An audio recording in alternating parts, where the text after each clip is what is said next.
بسم اللہ الرحمن الرحیم۔ السلام علیکم ورحمۃ اللہ وبرکاتہ۔ فرشتے کن کے لیے رحمت کی دعا کرتے ہیں؟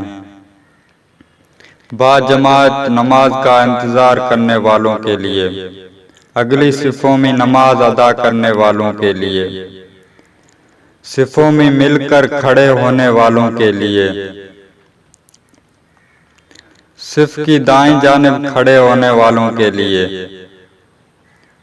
نماز سے فارغ ہو کر جائے نماز پر بیٹھنے والوں کے لیے، لوگوں کو خیر و بھلائی کی تعلیم دینے والوں کے لیے، مریضوں کی عیادت کرنے والوں کے لیے،